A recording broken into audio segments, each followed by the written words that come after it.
방문한 이재명 대통령이 시진핑 중국 국가주석과 에이펙 정상회의 이후 2달여 만에 다시 만나 정상회담을 진행 중입니다. 미국으로 압송된 마두로 베네수엘라 대통령이 우리 시각으로 내일 새벽 2시 미 법정에 처음으로 출석합니다. 혈액압 투병 중이던 배우 안성기 씨가 오늘 오전 향년 74세로 별세했습니다. 중학교 동창인 가왕 조용필 등이 빈소를 찾아 고인을 애도했습니다. 여러분 안녕하십니까? 국제적으로 예민한 시기에 올해 첫 정상회담으로 한국과 중국이 마주 앉았습니다. 남북관계와 한한령 해제 등 이슈 속에서 미국에 체포된 마두로 베네수엘라 대통령이 핵심 변수로 떠올랐습니다. 마두로 대통령은 중국과 매우 밀착돼 있기 때문입니다. 결국 미중 양강 속에 한미동맹이 중요한 우리나라가 중국과의 정상회담에서 어떤 국익을 얻어냈는지가 최대 관심입니다. 먼저 현재 한중 정상회담 상황, 베이징에서 송주영 기자가 보도합니다. 1시간 30분 전쯤 이재명 대통령과 시진핑 주석의 정상회담이 시작됐습니다. 지난해 11월 경주 에이펙 정상회담 이후 2달여 만입니다. 이 시각 현재 회담장에서는 한한령 완화와 한반도 비핵화 문제, 양안 문제, 경제협력 방안 등이 논의될 걸로 보입니다. 회담 이후에는 10여 건의 양해각서도 체결될 예정입니다. 한중 양 국민의 민생과 직결된 공급망, 투자, 디지털 경제, 벤처 스타트업, 환경, 기후변화, 인적 교류, 관광, 초국가 범죄 대응 등 분야에서 앞서 이 대통령은 한중 비즈니스 포럼에 참석해 양국 교류 협력을 강조했습니다. 실질적 성과로 이어지기 위해서는 무엇보다 민간 차원의 교류와 협력이 중요합니다. 특히 고려시대 국제무역항인 벽난도를 언급하며 혹여 외교 갈등이 있어도 경제협력은 이어가야 한다는 점을 강조했습니다. 벽난도는 단순히 물건을 사고 파는 공간을 넘어 양국의 사람과 기술, 사상과 문화가 오가던 교류의 창이었습니다.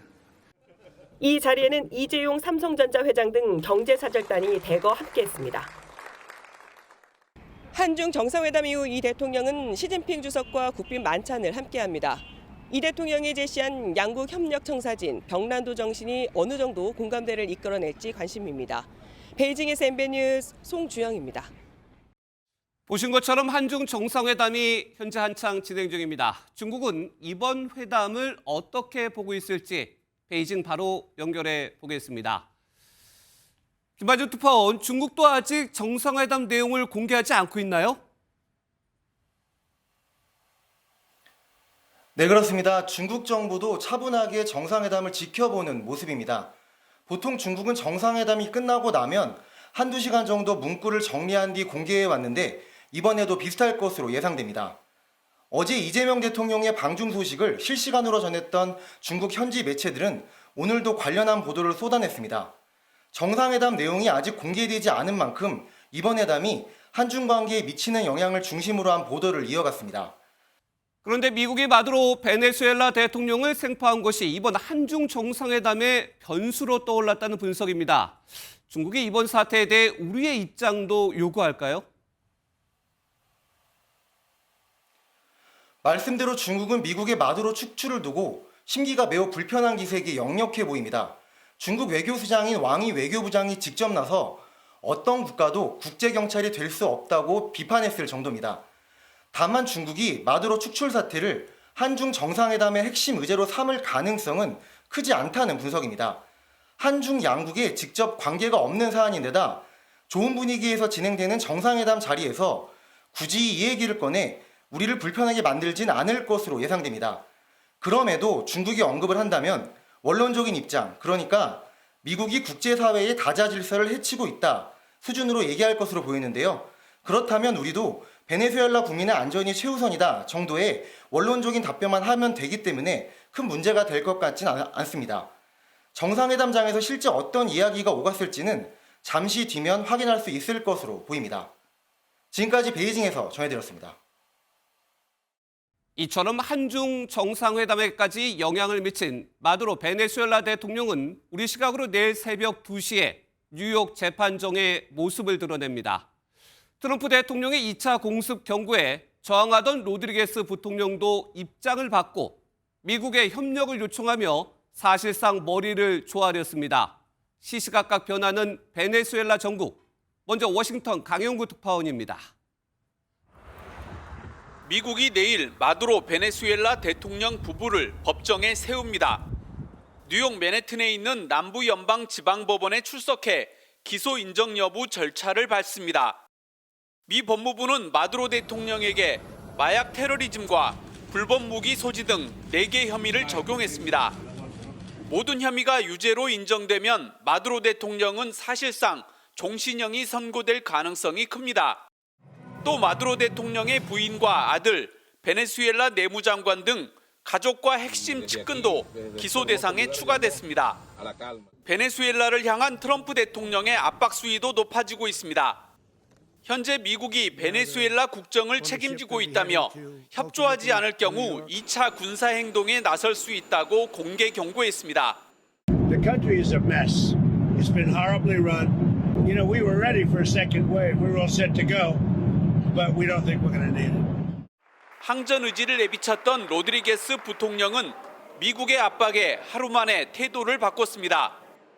미국과 베네수엘라가 균형 있고 상호 존중하는 국제관계로 나아가는 것을 우선시하겠다며 한 발 물러선 메시지를 내놨습니다.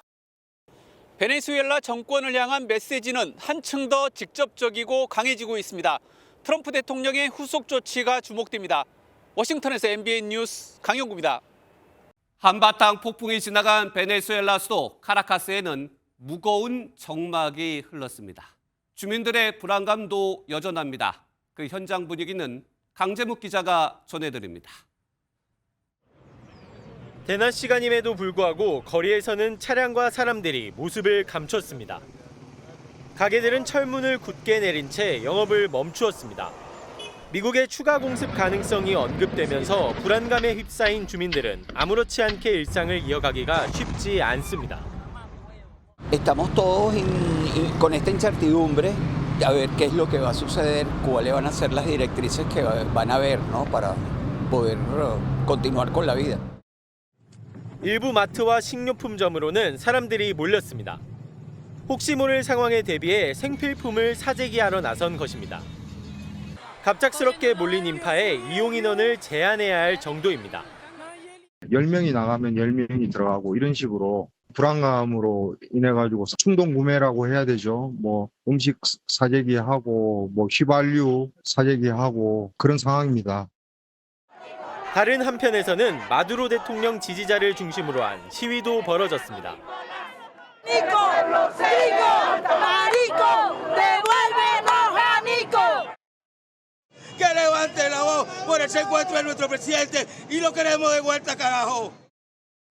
다만 마두로의 최측근이자 강경 사회주의자인 델시 로드리게스 대통령 권한대행 부통령이 미국에 공개적으로 협력을 요청하면서 일각에선 빠른 안정감에 대한 기대도 엿보이고 있습니다. MBN 뉴스 강재묵입니다. 마두로 대통령 체포 당시 긴박했던 상황이 전해지면서 미국의 치밀한 작전도 화제입니다. 사이버 공격과 동시에 스텔스 드론이 투입되면서 미군은 사망자가 없었지만 마두로 대통령 경호원 80여 명이 사망했습니다. 당시 상황 이상엽 기자가 전해드립니다.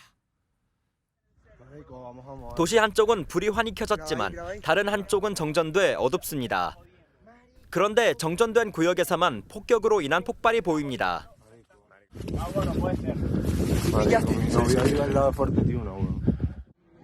미국이 사이버 공격으로 정확히 공격할 지역에만 정전을 일으킨 겁니다. 미국은 이번 공격에 유령 드론으로 불리는 RQ-170도 출격시켰습니다. 오사마 빌라덴 사살 작전에도 투입됐던 최첨단 스텔스 무인 정찰기입니다. 최신 무기들이 투입된 마두로 체포 작전 도중 사망한 사람은 80여 명에 달합니다. Luego de asesinar a sangre fría a gran parte de su equipo de seguridad, soldados, soldadas y ciudadanos inocentes. 특히 대통령 경호원 등 쿠바 출신이 32명에 달해 쿠바 정부는 애도 기간을 선포했습니다. 정확한 숫자는 파악되지 않았지만 시민 피해도 컸습니다. 영문도 모른 채 멀쩡한 집이 폐허로 변했고 가족까지 잃은 겁니다.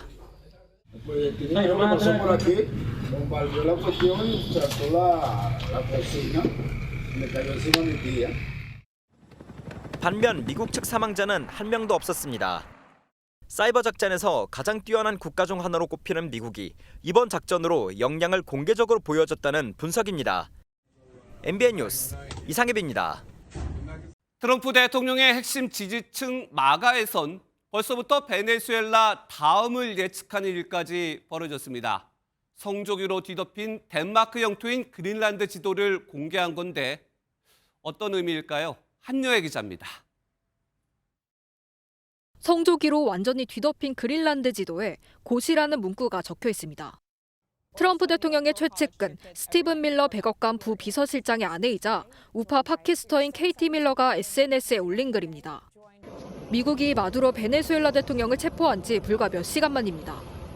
그런데 트럼프 대통령도 이에 화답하듯 그린란드를 향한 야욕을 다시 한번 드러냈습니다. We need Greenland from a national security situation. It's so strategic. 덴마크 영토인 그린란드는 지정학적 요충지이자 풍부한 광물 자원을 지녀 트럼프 대통령은 지난해 1월 취임 직후부터 노골적으로 욕심을 드러내왔습니다. 덴마크는 위협을 즉각 멈추라며 즉각 반발했습니다. 하지만 트럼프는 아랑곳하는 모습입니다. 콜롬비아를 향해서도 나라가 병들어 있다며 군사행동 가능성을 내비친 겁니다. So there will be an operation by the U.S. It sounds good to me. 국제 질서를 뒤흔든 트럼프의 거침없는 행보에 미국 내에선 민주당을 중심으로 완전한 위선, 전쟁 행위 등의 비판이 쏟아지고 있습니다. 주변국에서 우려의 목소리도 커지는 가운데 유엔 안전보장이사회는 우리 시간으로 오늘 자정 긴급회의를 열고 이번 사태에 대해 논의할 예정입니다. MBN 뉴스 한여입니다. 이런 가운데 북한이 2달 만에 탄도미사일을 발사했습니다. 김정은 북한 국무위원장은 직접 발사훈련을 참관했는데 마두로 대통령의 체포가 위기감을 자극했다는 분석입니다. 손성민 기자가 보도합니다. 한중 정상회담을 하루 앞둔 어제 오전 북한이 동해상으로 탄도미사일을 발사했습니다. 북한은 이를 극초음속 미사일이라고 주장했는데 평양 인근에서 발사된 미사일은 약 1000km를 비행한 것으로 분석됐습니다. 조선중앙통신은 발사 현장을 참관한 김정은 북한 국무위원장이 핵 무력 준비 태세에 신뢰가 간다며 만족감을 드러냈다고 보도했습니다. 최근에 우리의 핵 무력을 실용화, 실존화하는 데서 중요한 성과들이 이룩되고 있다. 김 위원장은 이번 훈련이 전쟁 억제력을 행사한 것이라며 최근의 지정학적 위기와 국제적 사변이 그 필요성을 설명한다고 주장했습니다. 국제적 사변에 대해 구체적으로 밝히진 않았지만 미국의 베네수엘라 공습과 마두로 대통령 생포를 염두에 둔 발언으로 풀이됩니다. 핵무기가 없는 반미 국가의 정상이 무기력하게 압송되는 모습을 목격한 만큼 체제 유지를 위한 핵 집착이 더욱 심화할 것이란 분석입니다. 리비아, 이라크 그리고 이번 베네수엘라로 이어지는 사례들에서 충분한 핵무력을 갖췄으면 감히 이런 공격을 받지를 않았을 텐데 그래서 이제 정권이 붕괴되었다는 논리를 갖고 있는 거죠. 다만 트럼프 대통령의 예측 불가능성이 다시 한번 확인된 상황에서 북한이 계속해서 트럼프의 대화 제안을 거부하는 건 역시 부담이 되는 만큼 향후 북한이 대화에 나설 수도 있다는 관측도 나옵니다. MBN 뉴스 손성민입니다. 예, 오늘 오전 무거운 소식이 전해졌습니다. 국민 배우 안성기 씨가 향년 74세로 별세했다는 소식입니다. 혈액암 투병 중에도 연기 복귀 의지를 다졌던 배우였기에 이번 비보가 더 아프게 다가왔습니다. 고인의 마지막을 심가현 기자가 취재했습니다. 온 국민이 사랑했던 사람 좋은 미소를 머금은 국민 배우 안성기 씨가 하얀 국화꽃에 둘러싸였습니다. 고인이 생전 가장 아끼던 포스터가 영정사진이 됐습니다. 지난달 30일 자택에서 음식물이 목에 걸린 채 쓰러져 엿새째 사투를 벌여온 고인은 팬들의 바람에도 끝내 의식을 회복하지 못했습니다. 유족은 고인의 마지막 모습이 잠을 자는 듯 어느 때보다 편안해 보였다고 전했습니다. 인생 대부분을 영화배우로 산 고인은 2019년부터 혈액암과 싸우면서도 복귀 의지를 놓지 않았습니다. 제 건강 너무 걱정들 많이 해주시는데 아주 좋아지고 있고 또 새로운 영화로 여러분들 뵙도록 하겠습니다.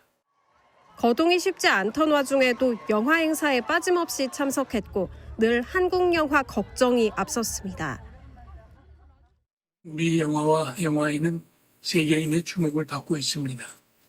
그 영광의 뿌리는 우리 선배 영화인들이 심고 키운 것이고 고인의 장례는 5일간 영화인장으로 치러지며 오는 9일 배우 이정재, 정우성 등이 운구를 맡아 고인의 마지막 길을 배웅할 예정입니다. MBN 뉴스 심가현입니다. 고인의 빈소에는 각계 인사들의 추모 행렬이 이어졌습니다. 영혼의 단짝 박중훈 씨와 60년 지기 조용필 씨는 비통한 심정으로 고인의 마지막 길을 배웅했습니다. 황찬민 기자입니다. 한국 영화의 든든한 버팀목이었던 고 안성기 씨의 빈소에는 이덕화, 정보석, 이정재 씨 등 동료 후배 배우들의 조문이 끊이지 않았습니다. 고인의 영혼의 단짝인 배우 박중훈 씨는 침통한 표정을 감추지 못했습니다. 칠수와 만수를 시작으로 투캅스, 라디오스타 등 여러 작품에서 공동주연을 맡으며 40년 가까이 영화 인생을 함께한 그는 선배님을 영원히 기억해달라며 울먹였습니다. 40년 동안 선배님하고 같이 영화를 찍고 했다는 것도 행운이지만 제가 좋은 영향을 받은 것 참 너무나 감사하게 생각하고 고인과 중학교 동창인 60년 지기 가왕 조용필 씨는 전국 투어 피날레 공연을 나흘 앞둔 상황에서도 한 걸음에 달려왔습니다. 학창 시절 추억을 떠올린 그는 2020년 고인의 혈액암 완치 판정 당시 나 다 나았어라던 친구의 목소리가 잊히지 않는다며 나직이 마지막 인사를 건넸습니다. 어렸을 때 같이 많이 뭐 학교 끝나면 같이 집으로 같이 항상 같이 다녔으니까 잘 가라는 가서 편안히 쉬라고 얘기하고 싶습니다. 성기야 또 만나자. 온라인 공간에서도 진정한 국민 배우였다. 가장 기억에 남는 배우라는 누리꾼들의 먹먹한 작별 인사가 이어졌습니다. 영화 1번지 서울 충무로에도 분향소가 마련돼 내일부터 영화팬과 시민들의 조문이 시작됩니다. MBN 뉴스 황창민입니다. 1950년대 태어나 5살에 데뷔한 고인의 삶은 한국 영화의 역사이자 격동의 우리 현대사를 비춘 거울이었습니다. 출연 영화만 180여 편으로 거지부터 왕, 또 스님부터 킬러까지 역할을 가리지 않고 시대의 요청에 따라 대중 앞에 서왔습니다. 이어서 이상주 기자입니다. 5살이던 1957년 김기영 감독의 황혼열차로 데뷔한 안성기의 인생은 한국 영화의 역사기도 합니다. 아역 안성기는 한국 영화계의 선물 같은 천재 소년이었고 진정? 엄마 공연이 하더냐 진정? 뭔저 녀석이? 우는데도 세금문나 진정? 입대 후 돌아온 바람 불어 좋은 날의 안성기는 80년대 방황하는 청춘의 대변자였습니다.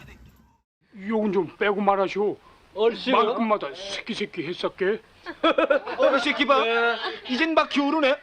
기어오르긴 되게 산이요 절벽이요.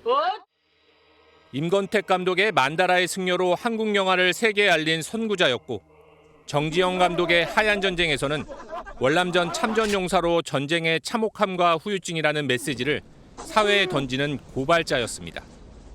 강우석 감독과 함께한 투캅스와 실미도에서는 한국 영화 최초의 1000만 기록을 달성한 사랑받는 배우였습니다. 아버지가 이제 살아계실 때 나한테 그러셨어요. 중훈아, 너는 그냥 안성기 저 사람만 따라가라.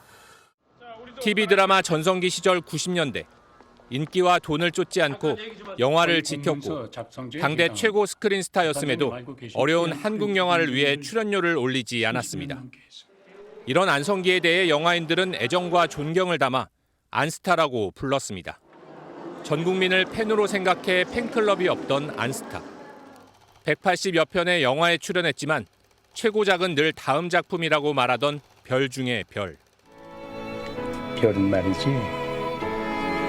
자기 혼자 빛나는 별은 거의 없어. 다 빛을 받아서 반사하는 거야. 안성기. 한국 영화사에서 그 누구보다 많은 빛을 받았던 가장 오랫동안 빛난 별로 기억될 것입니다. MBN 뉴스 이상주입니다. 하루가 멀다 하고 또 터졌습니다. 이혜훈 기획예산처 장관 후보자 관련 의혹입니다. 이번엔 당협위원장 시절 임신한 지역구 구의원을 괴롭혀 유산 위기까지 겪게 만들었다는 주장입니다. 자녀 국회 인턴 특혜 의혹, 엄마 찬스도 더해졌습니다. 먼저 김민수 기자가 보도합니다. 국민의힘 소속 손주하 서울 중구구의원은 이혜훈 기획예산처 장관 후보자 때문에 유산 위기까지 겪었다고 주장했습니다. 지난 20일의 총선 당시 이 후보자가 선거 캠프에 당에서 제명된 인사를 합류시키려는 것을 말리자 갑질이 시작됐다고 말했습니다. 총선 운동 과정과 이후 당협 활동에서 배제를 시키며 당협 내 갈라치기를 시작하였습니다. 그 기간 중 저는 임신 상태에서 괴롭힘을 여러 차례 당해왔습니다. 심지어 집중 유세를 하지 않았다며 낙선의 이유로 자신을 포함한 3명의 구의원을 윤리위에 제소해 당원권 2개월 정지 처분을 받았다고도 주장했습니다. 손 구의원은 증인을 매수한 이 후보자의 녹취 파일을 터뜨리겠다고도 경고했습니다. 이 후보자의 장남과 셋째 아들이 고등학생 시절 스펙을 쌓기 위해 이른바 엄마 찬스를 통해 국회에서 인턴 활동을 했다는 의혹도 나왔습니다. 이혜훈 의원의 부탁이 없었다면 사실상 이 일반 국민 관점에서 이런 인턴 활동을 하는 것은 저는 불가능하다라고 생각합니다. 이에 대해 이 후보자 측은 청탁한 적이 없고 인턴 활동을 대학 입시에 활용하지도 않았다고 해명했습니다. 국민의힘은 이혜훈 후보자 논란의 핵심은 청와대의 인사검증 실패라며 정부의 책임 있는 조치를 촉구했습니다. MBN 뉴스 김민수입니다. 이 후보자 재산도 공개됐습니다. 10년간 110억 원이 증가했습니다. 국민의힘은 자진 사퇴를 촉구했고 정부와 민주당은 청문회를 지켜보자는 반응입니다. 중요한 건 여론. 여러분은 어떻게 생각하시나요? 이 후보자 재산 한번 보시죠. 신영빈 기자입니다. 이혜훈 기획예산처 장관 후보자의 인사 검증을 담당하는 국회 기재위 소속 국민의힘 의원들도 의혹을 제기하며 총공세에 나섰습니다. 국민의힘 의원들은 갑자기 기하급수적으로 늘어난 재산을 문제 삼았습니다. 국회에 제출된 인사청문 요청안에 따르면 이 후보자와 가족의 재산은 약 175억 원으로 2016년과 비교해 110억 원가량 늘었습니다. 배우자는 포르쉐 등 차량 3대를 보유하고 있습니다. 2016년 신고 재산 65억 원에서 10년 만에 100억 원 넘게 불어난 재산 형성 과정부터 집중 검증의 대상입니다. 이 후보자는 실질적인 변동은 없다면서 신고 대상이 아니었던 가족회사 비상장 주식의 백지 신탁이 풀린 점 등으로 재산이 증가했다고 해명했습니다. 국민의힘은 자진 사퇴 또는 대통령의 대국민 사과와 지명 철회가 없다면 이틀간 청문회를 열고 피해 보좌진을 모두 불러 철저하게 검증하겠다고 경고했습니다. 정부 여당은 청문회로 판단하자는 입장을 유지했습니다. 이혜훈 후보자의 지명 자체가 저희로선 도전입니다. 예. 청문회까지 충분한 사안들을 지켜보고 청문회 사안에서도 평가를 받아봐야 된다. 민주당도 옹호보단 검증하는 자세로 청문회에 임하겠다고 밝힌 가운데 이혜훈 후보자가 청문회에 어떤 해명을 내놓을지 주목됩니다. MBN 뉴스 신영빈입니다. 강선우 의원에게 공천 대가로 1억 원을 전달했다는 의혹을 받은 김경 서울시 의원이 미국으로 출국한 것으로 확인됐습니다. 김 의원은 MBN 취재 결과 경찰의 소환 통보에 대해 입국해서 출석하겠다는 뜻을 밝힌 것으로 전해졌습니다. 이지울 기자입니다. 김경 서울시 의원이 미국에 출국한 건 지난해 12월 31일입니다.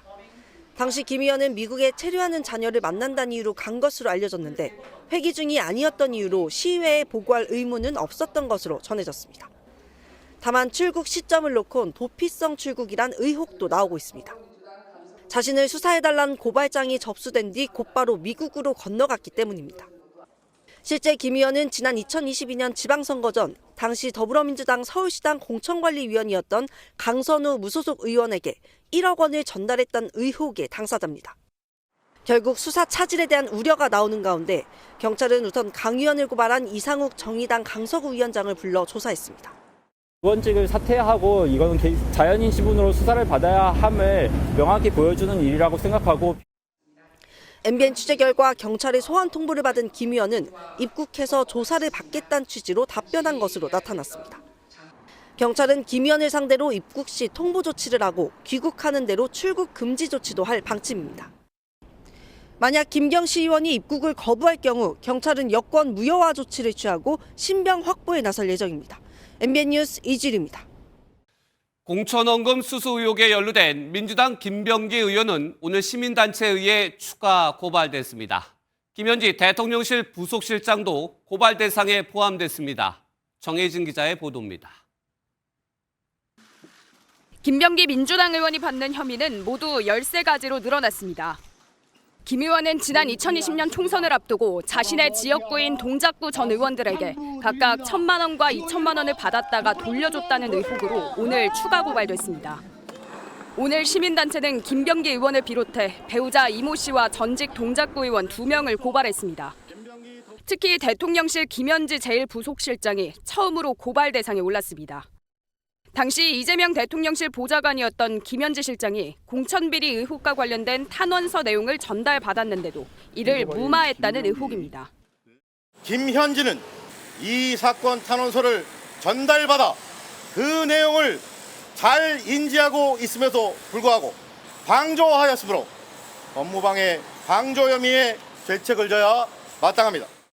시민단체는 김 실장이 이를 묵인했거나 방조해 김병기 의원의 부패 비리를 눈감았다고 주장했습니다. 이와 함께 정청래 민주당 대표에 대해서도 같은 혐의로 추가 고발하겠다고 예고했습니다. 공천비리 의혹이 당 지도부와 대통령실로까지 번지는 가운데 사건은 서울경찰청 공공범죄수사대로 이첩돼 관련자 전반을 상대로 수사에 속도를 낼 전망입니다. MBN 뉴스 정혜진입니다.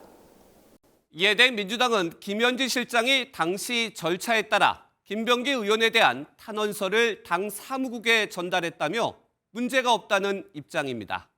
김병기 의원도 탈당은 없다며 관련 의혹을 전면 부인했습니다.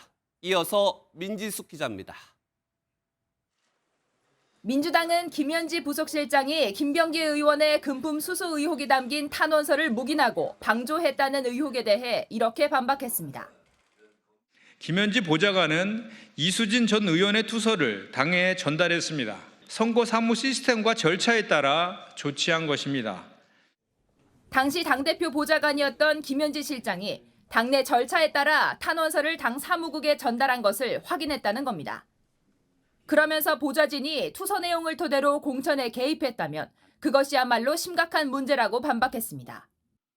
앞서 국민의힘은 여당의 공천헌금 의혹에 대해 김현지 실장과 이재명 대통령이라는 더 윗선이 있다고 공세를 폈습니다.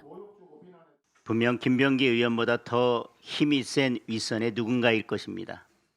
김현지가 대표께 보고했다고 확인해 주었다는 증언도 나왔습니다. 이런 가운데 김병기 의원은 원내대표직을 사퇴한 지 엿새 만에 입을 열었습니다. 자신과 관련된 각종 의혹을 해명하며 자진 탈당은 하지 않겠다는 뜻을 분명히 했습니다. 무혐의를 받고 제가 정계를 갖다 은퇴하더라도 제명을 당하는 한이 있더라도 저는 제 손으로 탈당을 하지 않겠습니다. 민주당 윤리심판원은 오는 10일 공천 헌금 의혹 관련 첫 번째 회의를 할 예정인데 김 의원의 직접 출석을 요청할 방침입니다. MBN 뉴스 민지숙입니다. 김병기 의원의 공천 헌금 의혹은 이른바 윗선 논란까지 번지고 있습니다. 김현지 부속실장까지 거론되는 이유와 앞으로 전망까지 정치부 장가희 기자와 얘기 나눠보겠습니다. 장 기자, 일단 좀 내용을 정리해보면 이수진 전 의원의 폭로인데 김병기 의원과 관련된 공천헌금 의혹, 당시 이재명 당대표실에 전달을 했고 이수진 전 의원 측이 그리고 당시에 김현지 보좌관과 통화를 했는데 녹취가 있다.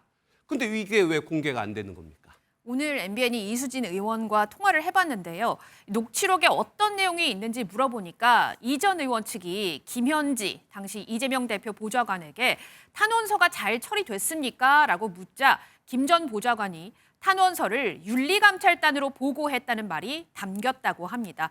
현재로서는 이 전 의원이 이 녹취록을 공개할 생각은 없어 보이는데요. 이 전 의원은 윤리감찰단에 탄원서가 보내진 이후가 어떻게 됐는지 이게 중요하다라고 했습니다. 왜냐하면 이게 왜 다시 김병기 의원에게로 전달이 됐는지 이 의혹이 풀리지 않고 있기 때문입니다. 이 전 의원은 어제 서울경찰청 전화조사도 받았는데요. 거기서는 녹취록과 관련해서는 궁금해하지 않았다라고 했습니다. 또 여기에 정청래 대표도 등장을 해요. 네. 당시 수석 최고위원이었던 정청래 대표가 이 사태를 알고 있었다. 그런데 해줄 게 없다라는 말을 했다고 또 이 전 의원이 폭로한 거예요. 그렇습니다. 한 언론 보도에서 이 같은 내용이 나왔는데요. 네. 2023년 말 탄원서가 김현지 당시 보좌관에게 전달될 당시 당대표가 이재명 대통령이었고요. 정청래 대표가 수석 최고위원이었거든요. 그런데 이 전 의원에 따르면 정청래 대표가 당시 김병기 의원 의혹을 알고도 나라고 이 얘기를 안 했겠느냐, 나보고 뭘 어떻게 하라고 그러냐 이렇게 화를 냈다고 합니다. 이에 민주당 이렇게 받아쳤습니다. 현재로서는 이수진 전 국회의원의 일방적 주장입니다. 현재는 이수진 전 의원의 일방적 주장이다. 그런데 여기서 탄원서가 당 대표실에 전달이 됐다면 당 지도부, 그러니까 다른 최고위원들도 알고 있지 않았을까요? 제가 그래서 이 당시 정청래 수석 최고위원 이외에 네. 최고위원을 역임한 다른 의원들을 한번 취재를 해봤는데요. 김병기 의원 의혹을 사실은 어렴풋이 알고는 있었다라고 했습니다. 알고는 있었다. 그렇습니다. 하지만 동작구가 공천과 관련해서 많이 시끄럽다라고 인지한 그 정도였고 윤리감찰단 조사가 있었더라도 윤리감찰단 조사는 최고위에 보고되는 사항은 아니었기 때문에 자세히는 몰랐다라고 했습니다. 당시 정청래 수석 최고위원이 이 사실을 알았더라도 어떻게 해줄 수 있는 권한이 있지도 않았다라고 했습니다. 또 당시 최고위 회의 때 김병기 의원이 수석 사무부총장으로 참석을 하는데 구체적으로 어떤 내용이에요? 이렇게 김병기 의원에게 물어볼 수도 없지 않았겠느냐라고 했습니다. 다시 김병기 의원의 입장이 궁금해집니다. 오늘 입장을 좀 밝혔는데 탈당은 없다. 이에 대해서 당내 반응도 좀 있을 것 같은데. 네, 우선 당 원로격인 박지원 의원이 한마디 했습니다. 아하.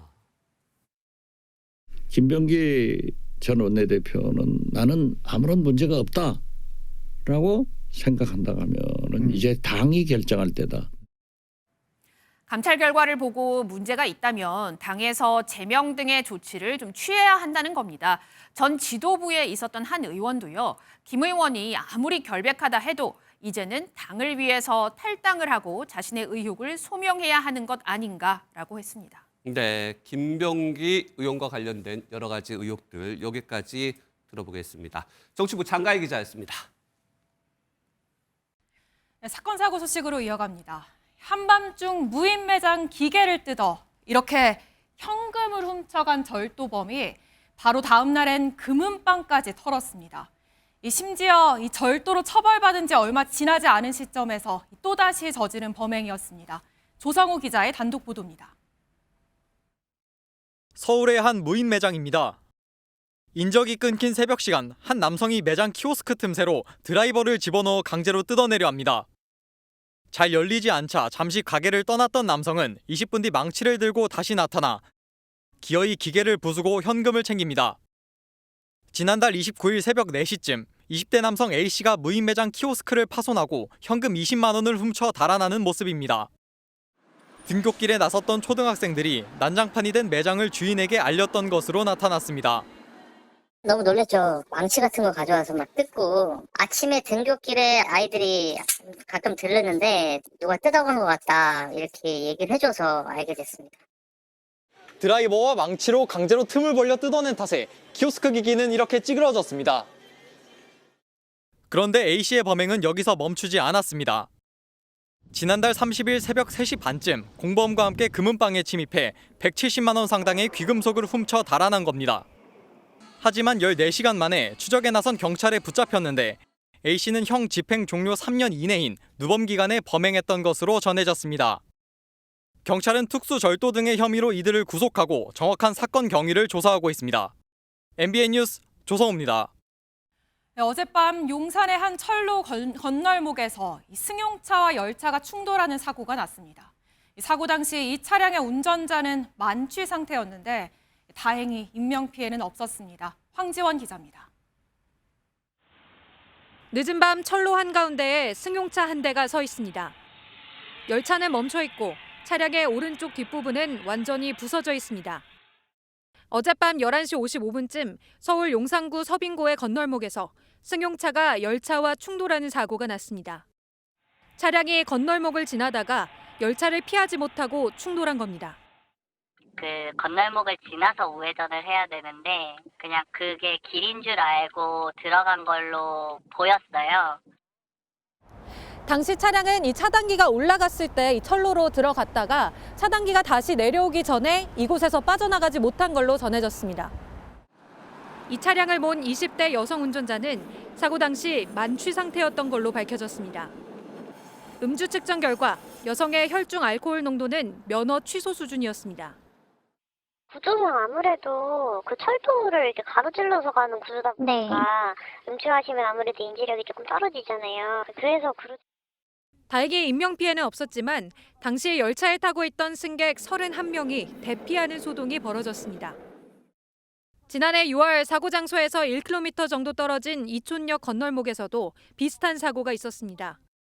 마찬가지로 음주운전 차량이 철로로 돌진한 건데 새벽 시간대라 열차나 승객 등 다른 피해는 없었습니다. MBN 뉴스 황지원입니다. 오늘 인천공항으로 가는 세 번째 다리가 개통됐습니다. 바로 이 다리인데요. 180m가 넘는 주탑에 세계 최고 높이 전망대까지 갖추고 있는데요. 그런데 어찌 된 일인지 아직 다리의 이름이 없습니다. 노승환 기자입니다. 선두에 있던 경찰차가 출발하자 승용차들이 달려나갑니다. 인천공항으로 가는 세 번째 다리 제3연륙교가 개통되는 순간입니다. 앞서 개통한 영종대교, 인천대교와 달리 해상 구간이 3km 정도로 짧아 공항 접근은 더 편해졌습니다. 주탑에는 높이 184.2m, 세계에서 가장 높은 해상 교량 전망대가 설치돼 그 높이로 기네스북에 올랐습니다. 하지만 이 다리에는 아직 이름이 없습니다. 인천시가 이름을 짓긴 지었는데 이름에 영종 두 글자가 없다며 이곳 영종도 주민들이 강하게 항의했기 때문입니다. 지난해 7월 인천시 지명위원회가 정한 이름은 청라 하늘대교. 처음 만들어진 영종대교에 이미 영종이란 이름이 들어가 있기 때문에 이번엔 다리 시작점인 인천 청라의 이름을 넣었습니다. 영종도 주민들은 이에 반발해 국가지명위원회에 다시 심의해 줄 것을 공식 요청했습니다.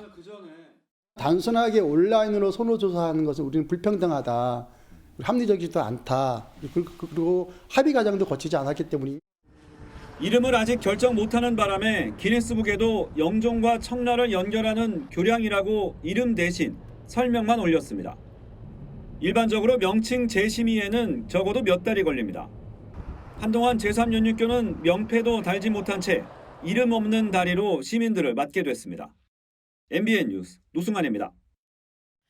베네수엘라 사태에도 발동 걸린 우리 증시는 거침이 없었습니다. 삼성전자 등 반도체주가 뛰면서 코스피가 3% 넘게 급등해 4,400선도 가뿐하게 돌파했는데요.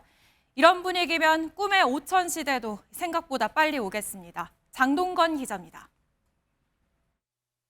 한국거래소 시황판이 온통 빨갛게 물들었습니다. 새해 첫 개장일에 4,300 돌파 신기록을 썼던 코스피가 더 빠른 질주를 이어갔습니다. 출발 10분 만에 사상 처음 4,400대에 올라서 숨을 고르더니 다시 상승세로 전환해 3% 넘게 뛰어 역대 최고인 4,457로 장을 마쳤습니다. 이번에도 반도체주는 말 그대로 불기둥을 세웠습니다. 삼성전자는 7% 넘게 오르며 13만 8천 원대로 껑충 뛰었고 SK하이닉스도 한때 70만 원에 도달하며 2%대 상승하는 등 신고가 행진을 이어갔습니다. 이번 주 세계 최대 정보기술 가전전시회인 CES 개막과 삼성전자의 4분기 잠정 실적 발표가 투자 심리를 자극했다는 분석이 나옵니다. 미국의 베네수엘라 군사작전에도 외국인 자금은 2조 원 넘게 국내 증시로 들어왔습니다. 유가의 공급망에 대해서 상당히 안정적인 제스처를 취하면서 유가가 안정적이다. 그렇다면 베네수엘라의 우려는 수면 아래로 내려갈 가능성이 높다. 한동안 주저앉았던 비트코인도 한때 93,000달러 선에서 거래되는 등 모처럼 반등하는 모습을 보였습니다. MBN 뉴스 장동건입니다.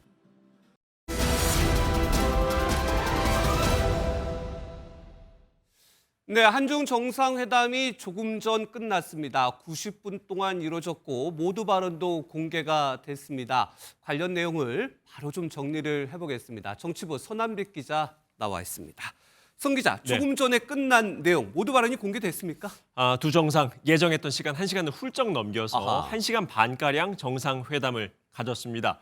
이재명 대통령은 모두 발언에서 한중 관계 복원을 강조했습니다. 이 대통령은 2026년을 한중 관계 전면 복원의 원년으로 만드는 중요한 계기가 될 것이라고 말했는데요. 그동안 양국이 우호적인 관계를 맺어왔고 한중 관계 발전의 새로운 국면을 열고 싶다라고 강조했습니다. 시진핑 주석 또한 양국의 협력 관계 필요성을 언급했습니다. 시 주석은 중한 관계를 친구이자 이웃이라고 표현하면서 자주 왕래하고 또 자주 소통해야 한다면서 공동 이익을 가지고 역사의 올바른 편에 서자라고 밝혔습니다. 그러면서 상호 이익, 윈윈, 호혜 상생, 전략적 협력 동반자라는 표현을 거듭 사용했습니다. 공개 모두 발언은 민감한 사안 언급 없이 양국이 협력의 필요성을 재확인하는 발언이었다라고 볼 수 있겠습니다. 우리가 기대하는 것도 있고 또 민감해하는 사안도 있는데 한한령 해제. 글쎄 이번에 풀렸을지 궁금하고 또 하나 핵 잠수함. 중국이 좀 약간 민감하게 생각하지 않겠습니까? 관련 내용도 있었습니까? 차례로 짚어보겠습니다. 한한령이라는 거는 중국 내에서의 한국 대중문화에 대한 제재, 통제 조치를 뜻하는 거죠. 예를 들면 한국 드라마 방송 중단이나 K-팝 공연 취소 같은 것들입니다. 박근혜 정부 때 사드 배치에 대한 중국의 보복성 조치로 이루어진 건데요. 이번 정상회담을 계기로 당장 한한령이 해제가 되거나 하진 않을 것 같습니다. 강훈식 비서실장이 오늘 한 언론과의 인터뷰에서도 신뢰의 첫 단추를 통해서 이게 좀 두터워지면 장기적으로 다 열리지 않을까 기대한다라고 말을 했습니다. 미국 측의 허락을 받은 앞서도 잠깐 언급을 했는데 핵 추진 잠수함 얘기 나왔습니까? 안 나왔습니까? 우리가 미국과 핵 추진 잠수함을 추진하겠다, 도입하겠다라고 한 이후에 중국 측에서 공식적으로 우려하는 입장이 밝혀지기도 했었죠. 그랬죠. 이번 회담에서도 이 문제를 중국이 먼저 꺼냈을 가능성이 크고 우리 측에서도 이에 대한 우려를 불식시키기 위해서 추가 설명을 할 필요가 있었습니다. 핵 추진 잠수함이 중국을 겨냥한 것이라거나 핵무기를 만들기 위한 것이 아니라는 점을 강조를 했을 걸로 보이는데요. 우리 정부는 잘 설명하면 충분히 중국의 이해를 구할 수 있다라고 보고 있습니다.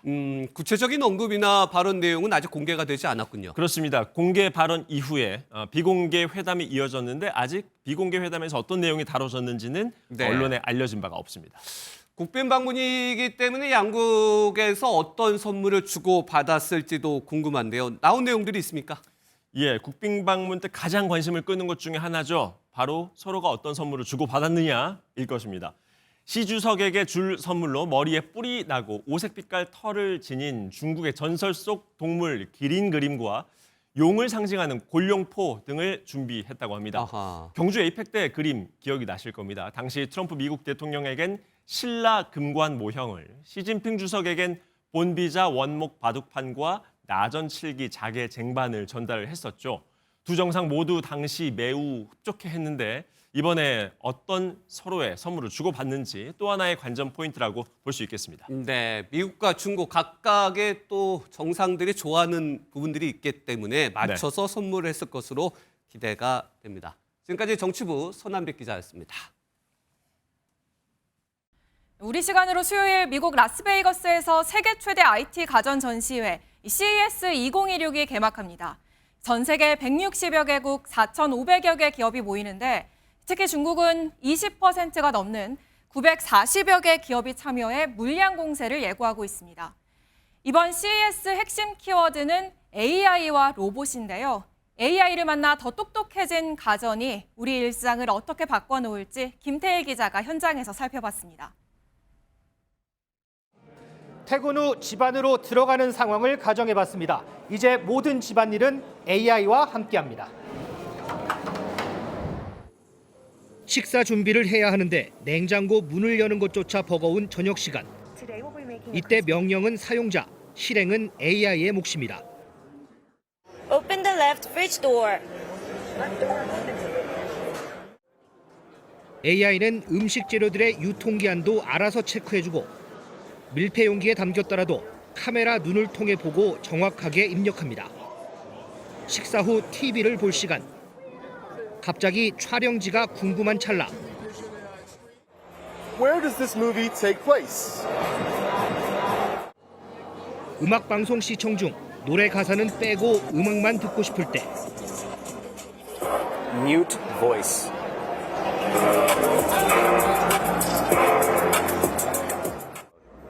이전보다 더 정확하고 더 빠른 속도의 AI로 진화했습니다. 이제 청소와 빨래를 할 차례입니다.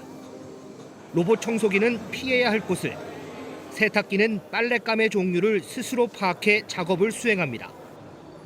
똑똑해진 가전들로 집안일의 부담을 줄여 사용자의 삶을 더욱 가치 있게 변화시키고자 합니다. 함께 사는 반려견이 갑자기 아파 보입니다. 이럴 땐 휴대폰으로 사진만 찍으면 AI가 병명까지 파악해 알려줍니다. 신기했던 AI에서 편리한 AI로 빠르게 진화해가는 가전들. 그 핵심은 인간과 AI의 상호작용을 통한 신뢰와 편안함 향상에 있습니다. 라스베이거스에서 MBN 뉴스 김태일입니다. 네, 나이지리아에서 무장개안이 또 마을을 습격했습니다. 30명 넘게 숨지고 주민 다수가 납치됐는데 몸값을 노린 걸로 보입니다. 정민영 기자입니다. 하얗게 재만 남은 바닥 옆으로 건물들이 검게 그을렸습니다. 불이 채 꺼지지 않은 곳도 보입니다.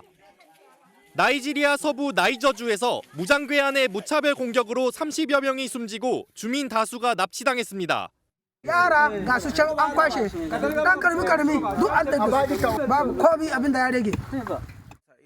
몸값을 노린 범죄로 추정되는데 괴한들은 식료품을 약탈하고 마을을 불태운 것으로 전해졌습니다. 도심이 칠흑 같은 어둠에 잠겼습니다. 가로등 불빛마저 찾아볼 수 없습니다. haben ja bekanntermaßen seit was ist heute? Sonntag. Ja, erstmal, ich fange gleich an zu weinen. 독일 베를린 남서부 지역에서 4만 5천여 가구의 전기 공급이 끊긴 건 현지 시각 3일 새벽. 영하의 강추위 속에 이틀 넘게 난방이 끊겼는데 완전 복구는 8일쯤에나 가능한 것으로 전해졌습니다. 현지 경찰은 누군가 일부러 고압 송전선에 불을 낸 걸로 보고 있다고 밝혔습니다. 차량 한 대가 갑자기 유턴하더니 주차된 차량을 줄줄이 들이받습니다. 푸드트럭에서 타코를 팔던 사람들 깜짝 놀라 차에서 내립니다. 불법 유턴을 하려다 사고를 낸 건데 차량 운전자는 면허도 정지된 상태였습니다. 이 사고로 상인 2명과 경찰 2명 등 5명이 다쳤는데 다행히 큰 부상은 아닌 것으로 전해졌습니다. MBN 뉴스 정민영입니다. 희귀 난치병 환자들은 아픈 몸에 감당하기 어려운 치료비까지 이중고에 시달리고 있습니다. 정부가 오늘 이들의 의료비 부담을 덜기 위한 종합대책을 내놨는데요. 한범수 기자가 전해드립니다. 50대 여성 김모 씨는 폰 히펠 린다우 증후군이라는 희귀 질환을 앓고 있습니다. 유전자 이상으로 몸속 곳곳에서 종양이 생기는 질환인데 29살 때는 왼쪽 눈을 잃었고 지금은 뇌에 종양이 나 있는 상태입니다. 하지만 약을 장기 복용할 엄두는 내지 못하고 있습니다. 한 달에 2,260만 원에 달하는 약값을 감당할 수 없기 때문입니다. 노후자금을 가지고 이제 약을 시작을 했고요. 근데 이게 언제까지 먹을 수 있는지는 모르니까 또 몇 개월이라도 먹자. 지난달 이재명 대통령이 희귀 질환 환우 가족과 만난 자리에서도 고액 의료비에 대한 하소연이 쏟아졌습니다. 아이 케어를 위해 부모 중 한 명은 직업을 관두면서 수입은 반으로 줄고요. 평생을 경제적 어려움 속에서 살게 되는 것이 저희 희귀질환 가족들 대부분의 삶입니다. 보건복지부는 희귀 중증 난치 질환자의 건강보험 본인 부담률을 암 환자와 같은 수준인 5%까지 단계적으로 줄이는 내용을 주요 골자로 한 종합 대책을 내놨습니다. 지금도 희귀 질환자는 건강보험 산정 특례 적용을 받아 부담률이 10%인데 이를 절반으로 낮추는 겁니다. 건강보험 특례 대상인 질환에도 선천성 기능성 단장 증후군 등 모두 70개가 새로 포함됐습니다. 산정 특례 재등록 때마다 필수적으로 요구하던 진단검사 결과 제출은 폐지하겠습니다. 새로 나온 치료제에 건강보험이 적용되기까지 걸리는 기간도 단축됩니다. 기존 240일에서 100일 이내로 줄어들 예정입니다. 정부 대책으로 치료를 포기할 수밖에 없었던 환자들의 숨통이 열릴지 주목됩니다. MBN 뉴스 한범수입니다. 급증하는 외국인 관광객으로 도심 숙소는 예약 대란이 벌어지고 있지만 생활형 숙박시설, 이른바 생숙은 여전히 비어 있습니다. 30객실 이상이어야만 숙박업이 가능했던 이 규제 때문인데 정부가 앞으로는 객실 하나만 있어도 이 숙박업이 가능하도록 문을 열어줬습니다. 이시열 기자입니다. 서울 명동거리가 평일 오후에도 외국인으로 북적입니다. 코로나19 이후 다시 크게 늘어난 외국인 관광객들로 인근 호텔들은 대부분 만석입니다. 여기는 항상 많아요. 그날은 거의 항상 만실이라고 생각합니다.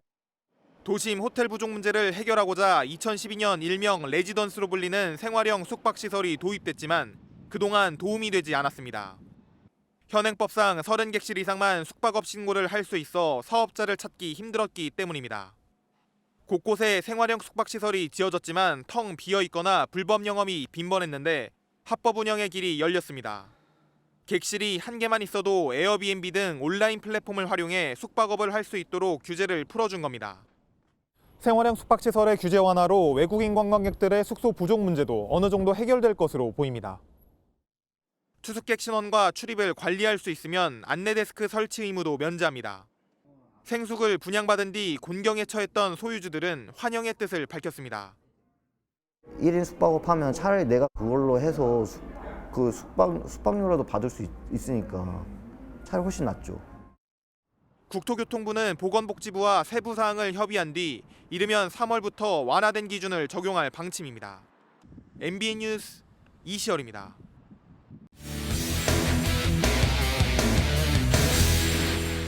스포츠 뉴스입니다. 8년 전 평창 동계올림픽을 텔레비전으로 지켜보던 아이들이 이제는 밀라노 코르티나 동계올림픽의 주인공 자리를 노립니다. 한 달 앞으로 다가온 동계올림픽에서 금빛 도전에 나서는 겁없는 10대들을 이규현 기자가 소개합니다. 지난해 4월 고등학생 신분으로 쇼트트랙 국가대표 선발전 1위에 오르며 빙상계를 깜짝 놀라게 했던 임종원.